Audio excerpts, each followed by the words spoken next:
ini dilahirkan di keluarga kaya. Tapi saat selesai mandi untuk bayi ini, perawat menyadari bahwa bayi ini sudah berhenti bernapas. Perawat takut anggota keluarga bayi itu akan menyalahkannya. Jadi dia segera melari untuk menelepon untuk dokter. Pengurus rumah sedang berdiri di tempat telepon. Setelah dengar, pengurus rumah sudah diam-diam sebentar lagi. Kemudian dia menutup panggilan dari perawat sebelum berdering. Sesama waktu, istrinya juga dilahirkan bayi laki-laki. Karena untuk membalas bosnya, dia gunakan putranya untuk ditukar dengan secara sukarela. Tak menunggu perawat berpikir, pengurus rumah sudah membawa putranya ke ruang sakit. Dia mulai bertukar dua bayi.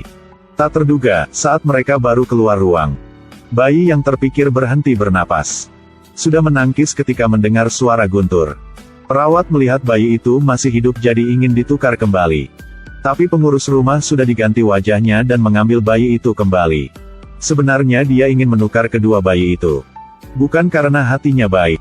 Dia dan temannya bersama masuk perusahaan sama waktu. Tapi temannya dengan beruntung sudah menikah dengan putri bosnya. Sejak itu menjadi seorang kaya. Sedangkan dia masih seperti itu. Seluruh hari dia harus naik tram untuk bekerja. Karena cemburu, dia membuat rencana kejam ini. Sementara keduanya berjuang, perawat terpeleset dan jatuh ke bawah. Menjadi manusia tumbuhan. Kaki pengurus rumah saat ini kram. Mungkin ini hukuman Tuhan untuknya. Sejak itu, dua anak ini mulai menjalani kehidupan yang bukan milik mereka. Seorang ayah kaya sudah tersebut untuk putranya dengan nama sangat mulia ialah Raj. Sedangkan pengurus rumah tersebut putranya ialah Bantu. Dan di India, Bantu artinya budak. Pengurus rumah memanfaatkan pekerjaannya untuk bersama putra kandungnya. Saat dia tahu nilai matematika Raj hanya 7 poin. Dia membantu anaknya memperbaiki menjadi 97 poin. Karena dia ingin putra kandungnya mendapat sayangi dari orang kaya. Ketika mendengar istrinya berkata, tes Bantu mendapat 98 poin. Hal yang menunggunya adalah mengajar yang keras dari pengurus. Di mata pengurus, Bantu selalu adalah seorang kegagalan. 20 tahun telah berlalu dalam sekejap mata. Bantu menjadi seorang sangat bagus. Dia tidak hanya masuk ke universitas paling bagus, tetapi juga mendapat beasiswa. Namun pada hari penerimaan, pengurus rumah sudah ke universitas untuk melakukan tata cara cuti sekolah Bantu. Dan berkata dengan Bantu bahwa, hanya sedikit orang yang bisa mengalahkan perbedaan kelas dan memiliki kehidupan yang lebih baik. Itu sebabnya saya melakukannya. Bantu tidak paham kenapa ayahnya selalu baik dengan semua orang, tapi hanya mendiskriminasinya. Tapi ada pepatah tidak salah bahwa naga melahirkan naga, burung phoenix melahirkan burung phoenix. Meskipun diperlakukan dengan buruk, tapi kejeniusan di Bantu tidak berubah. Sesuatu hari, adik ceweknya sedang menunggu Bantu. Ada kelompok orang jahat yang lewat dan mencuri syalnya. Ketika seorang adiknya diganggu, bagaimana kakak laki-laki seperti Bantu bisa diam-diam? Bantu ke lapangan sepak bola untuk mencari lawan dan merebut kembali syal. Tak terduga, mereka berdasarkan banyak orang dan tidak ingin kembali. Kemudian mereka berkata bahwa Bantu harus membawa adiknya ke sini untuk ditukar. Bantu segera marah. Jangan mengolok-olok pria ini. Bahkan dia hanya memegang syal, terlihat sangat berani. Yang pertama, basahi dulu syalnya. Kedua, satu pukulan kali lagi. Ketiga, dengan kuat memperkering handuk itu. Keempat adalah pengeringan super. Jangan melihat dia berani seperti itu. Tapi kehidupannya dari kecil sampai dewasa sangat buruk. Dia ingin belajar tapi ayahnya matikan listrik. Sikat giginya sudah lama juga tidak dapat ditukar. Sepatu sudah rusak tapi ayahnya tak izin membeli sepatu yang baru. Dan seperti itu, dia sudah tinggal sama pengurus rumah selama 20 tahun. Tapi sekarang kehidupannya sudah diganti. Dia ingin mencari pekerjaan. Perekrut tidak perlu melihat resume, mereka langsung merekrutnya. Ketika dia sudah melihat gadis cantik dan kaki panjang, tidak berduga itulah atasannya. Namun, itu tidak sulit baginya. Dalam sekejap dia telah menaklukkan gadis itu. Pada sesuatu hari dia dan atasannya keluar untuk ketemu tamu. Tapi lawannya adalah seorang yang susah untuk meyakinkan. Saat dia membuka mulutnya, dia menurunkan harga untuk membeli perusahaan direktur cantik. Menghadapi ancaman lawan, dia tidak berani untuk menolak. Saat ini Bantu telah tertindas selama bertahun-tahun akhirnya meledak. Dalam sekejap, dia tunjukkan kemampuannya. Dalam sekejap, dia sudah mengalahkan pengawal lawan. Lawannya segera diam dan tak berbicara apapun. Dan adegan ini dilihat oleh seorang pria. Pria itu adalah bos dari pengurus rumah. Dia sangat suka lelaki ini. Membuatnya mengingat kembali saat dia masih muda. Kemudian dia lihat kembali putranya yang lemah hati. Menghadapi hal yang sama. Bahkan dia tidak memiliki keberanian untuk menolak. Jadi dia sangat putus asa dengan putranya. Untuk dapat menaklukkan bakat seperti Bantu. Bos yang kaya itu memutuskan untuk menyewa direktur cantik itu. Kalau putranya adalah seorang tidak berguna. Jadi nanti putranya harus menikah dengan wanita yang bakat. Tapi orang yang dia cintai ialah Bantu. Jadi mereka memutuskan untuk menolak bos. Mereka pergi ke perusahaan. Yang menarik perhatian mereka adalah adegan bos itu sedang berbaring di lantai. Bantu dengan cepat sudah membawa dia ke rumah sakit. Orang yang menyerangnya ialah bos gangster. Dia sudah suka perusahaan bos itu. Jadi dia ingin membeli setengah saham dengan harga lebih rendah. Bos tidak setuju. Jadi dia menikam bos.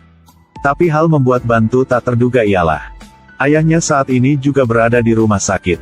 Pengurus rumah membawa sebuah apel untuk melambangkan perdamaian. Untuk mengunjungi seorang wanita yang hidup dengan kehidupan manusia tumbuhan. Tindakan ini dia sudah melestarikan bertahun-tahun. Saat ini dia pikiran wanita ini tak bisa bangun lagi. Tiba-tiba wanita ini sudah memegang tangan pengurus dengan keras. Pengurus rumah sangat kaget. Kelebihan, dia berekspresi panik. Sebenarnya, seorang wanita ini adalah perawat bertahun-tahun yang lalu. Juga satu-satunya yang tahu tentang dua anak yang ditukar. Dia takut wanita ini akan mengatakan yang kebenaran setelah dia bangun. Setelah bertanya dokter dan tahu. Meskipun dia sudah bangun. Dia tak bisa berbicara. Pengurus rumah dapat dengan aman pergi sekarang. Dan saat ini, Bantu di samping bos yang kaya memasuki rumah sakit. Adegan ini baru-baru ini dilihat oleh perawat. Mungkin karena Tuhan telah mengaturnya. Dia bisa membuka mulut untuk berbicara. Dia memanggil Bantu dan berkata bahwa bos ialah ayah kandungnya. Dan ceritakan semua dari tahun yang lalu. Setelah beres berkata, perawat itu tidak bisa menahannya lagi. Dia tergerak untuk melihat ayah kandungnya terbaring di ruang operasi. Saat kembali rumah, dia segera mengungkap kebohongan dari pengurus rumah. Tapi dia berkata dengan pengurus bahwa dia tak berbicara kisah ini keluar. Karena dia tak ingin ibu angkatnya sakit hati. Dengan cepat Bantu menggunakan identitas seorang dermawan. Dan diundang ke villa untuk bekerja. Dia dengan mudah-mudah menangani gangster yang diganggu di tempat ini. Kelompok gangster ini yang polisi tak bisa menyentuh ini. Saat ketemu dengan dia, mereka matikan listrik. Kehidupan dia di sini sangat bagus. Dan kakek juga baik kepadanya. Sedangkan bosnya selalu puas dengannya. Putra bos juga menjadi sahabatnya. Cuma istri bosnya tak berkenan dengan Bantu. Karena Bantu lebih bagus daripada putranya. Tapi dia tak tahu bahwa Bantu ialah putra kandungnya. Sesuatu hari, dia dan gadis direktur cantik berdua sedang intim satu sama lain, dan ditemukan. Bos segera membatalkan pertunangan antara direktur cantik dan Raj. Sedangkan pengurus rumah memukulinya di depan semua orang. Dan atas nama rumah bos. Tendang Bantu keluar. Rumah bos tak ada Bantu artinya di sini sudah menghilang kelindungan. Sebenarnya, setelah diketahui berita ini, bos gangster sudah menculik putri bos. Mengancam mereka menggunakan setengah saham untuk ditukar. Untuk menyelamatkan putrinya, dua suami istri bos segera tanda tangan. Putra bos ingin membawa uang untuk menebus orang. Tapi pengurus rumah tidak setuju dan berhentikannya. Dia khawatir putranya akan jatuh bahaya. Jadi dia meminta bantuan dari Bantu sekali lagi. Bantu mulutnya berkata tidak peduli tapi dia masih pergi untuk menyelamatkan orang. Akhirnya dia mengurus semua gangster sendirian. Kelihatan semua masalah sudah selesai. Bantu ingin berbalik tubuhnya dan pergi. Tapi saat ini kakek menghentikan Bantu. Dan beri tamparan pada pengurus rumah. Ternyata percakapan Bantu dan perawat itu. Dia secara tidak sengaja mendengar. Dia sangat senang ketika Bantu kesini bukan karena uang atau posisi. Tapi hal membuatnya kaget ialah Bantu memaafkan kepala pengurus rumah. Untuk ibunya tidak sakit hati. Jadi mereka sudah memutuskan tersembunyi masalah ini. Tapi dengan jujur dan berani dari Bantu. Sudah menyentuh ke ibunya yang belum diketahui kebenaran. Dia memeluk bocah lelaki yang bahkan lebih bagus daripada putranya ke pangkuan. Untuk terima kasih semua hal yang dia buat. Ibunya memberinya saham itu kembali padanya. Tapi hal buat kita tertawa. Sang ibu ingin pengurus rumah menggunakan cara dia membesarkan Bantu untuk mendidik Raj. Setelah mendengar wajah pengurus jadi tidak sedap dipandang. Tidak terduga berbalik bolak-balik. Semuanya kembali ke titik awal. Pada saat yang sama, dia sudah tahu. Keserakahan tidak bisa menentukan takdir. Pegang semua, kehilangan semua. Harus membawa adiknya ke sini untuk ditukar. Bantu segera marah. Jangan mengolok-olok pria ini. Bahkan dia hanya memegang syal, terlihat sangat berani. Yang pertama, basahi dulu syalnya. Kedua, satu pukulan kali lagi. Ketiga, dengan kuat memperkering handuk itu. Keempat adalah pengeringan super. Jangan melihat dia berani seperti itu. Tapi kehidupannya dari kecil sampai dewasa sangat buruk. Dia ingin belajar tapi ayahnya matikan listrik. Sikat giginya sudah lama juga tidak dapat ditukar. Sepatu sudah rusak tapi ayahnya tak izin membeli sepatu yang baru. Dan seperti itu, dia sudah tinggal sama pengurus rumah selama 20 tahun. Tapi sekarang kehidupannya sudah diganti. Dia ingin mencari pekerjaan. Perekrut tidak perlu melihat resume, mereka langsung merekrutnya. Ketika dia sudah melihat gadis cantik dan kaki panjang. Tidak berduga, itulah atasannya. Namun, itu tidak sulit baginya. Dalam sekejap dia telah menaklukkan gadis itu. Pada sesuatu hari dia dan atasannya keluar untuk ketemu tamu. Tapi lawannya adalah seorang yang susah untuk meyakinkan. Saat dia membuka mulutnya, dia menurunkan harga untuk membeli perusahaan direktur cantik. Menghadapi ancaman lawan, dia tidak berani untuk menolak.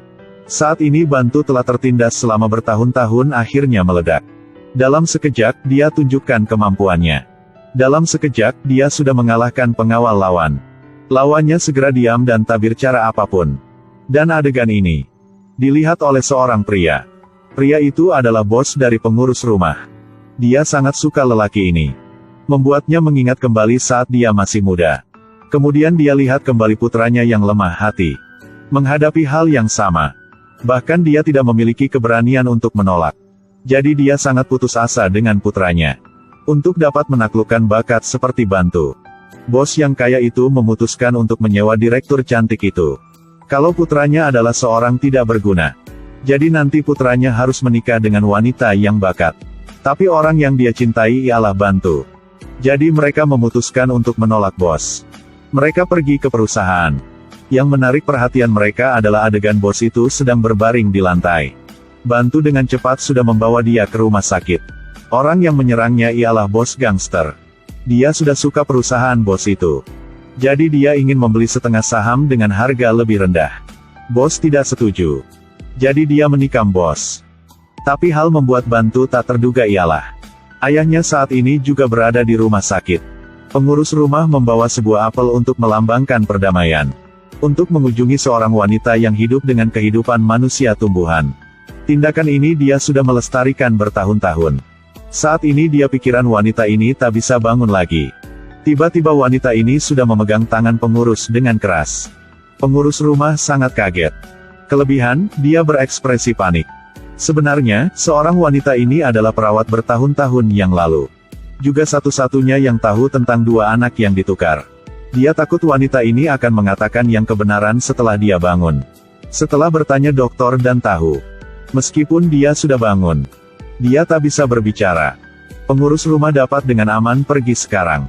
Dan saat ini, Bantu di samping bos yang kaya memasuki rumah sakit. Adegan ini baru-baru ini dilihat oleh perawat.